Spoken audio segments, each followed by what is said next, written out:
युवा शक्ति एक ऐसा संगठन है जो युवाओं को सही मार्गदर्शन करता है। युवा जानते सब कुछ है लेकिन जागरूक नहीं है उसके प्रति, तो वो जागरूकता के तौर पे युवाओं को बहुत सही डायरेक्शन देता है। नमस्ते, मेरा नाम हेमा है, मैं ग्राम पंचायत दमराज से रहने वाली हूँ। युवा शक्ति संगठन में मैं एक्टिव से जुड़ी हूँ। स्वतंत्रता, समानता, बंधुता, न्यायता को और संविधान को लेकर ट्रेनिंग दी गई थी, जिसके बारे में हमें संविधान के बारे में बताया गया था। क्योंकि इससे पहले मैंने संविधान के बारे में नहीं सुना था, बाबा साहब के बारे में नहीं सुना था, क्योंकि मेरे आस पड़ोस भी जो मुझसे बड़े हैं, बुजुर्ग, उनके मुँह से कभी नहीं सुना, तो मैं जानती नहीं थी। युवा शक्ति में आने के बाद ही पता चला कि संविधान क्या है और संविधान को पढ़ना कितना ज़रूरी है हमारे लिए।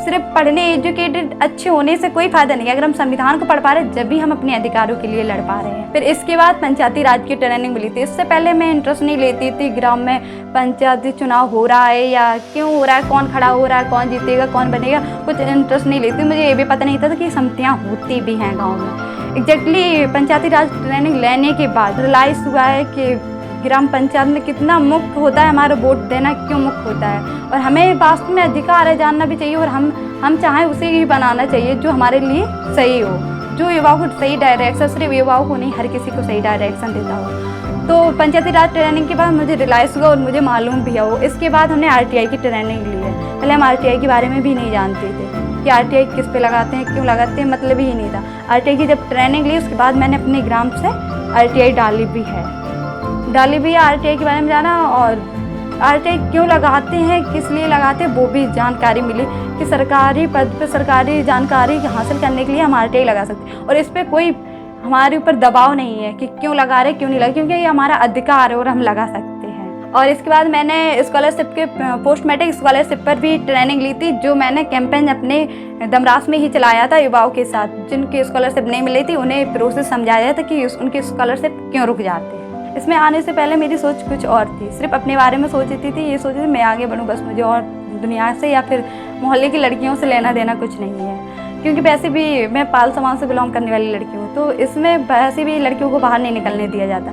जब से मैं इस युवा शक्ति में जुड़ी तो मुझमें खुद में काफ़ी परिवर्तन आया है। युवा शक्ति युवाओं को खुद में सक्षम बनाती है। ये मैंने काफ़ी ट्रेनिंग भी ली है, जैसे कि जेंडर की ट्रेनिंग ली है, जो भेदभाव होता है इसके बारे में, जेंडर के बारे में जानती थी पर समझती नहीं थी अच्छे से। ये ट्रेनिंग लेने के बाद ही रियलाइज़ हुआ है कि जेंडर आखिर है क्या, सेक्स और जेंडर के बीच का भेद भी पता चला है, जिसको कि मैंने अपनी ग्राम पंचायत में 50 कैडर मेंबरों का संगठन बनाया है, जिसमें लड़का भी है, लड़कियां भी, और मैं हर सप्ताह एक बैठक भी करती हूँ उनके साथ। जो ट्रेनिंग या प्रशिक्षण लेते हैं हम वो उन्हें भी साझा करते हैं, उनसे भी जो साझा करते हैं। हमारी पूरी कोशिश रहती है कि जो हमें मिला है, हमें सीखने को मिला, वो उन तक भी पहुँचे और वो भी आगे बढ़े इस तरीके से।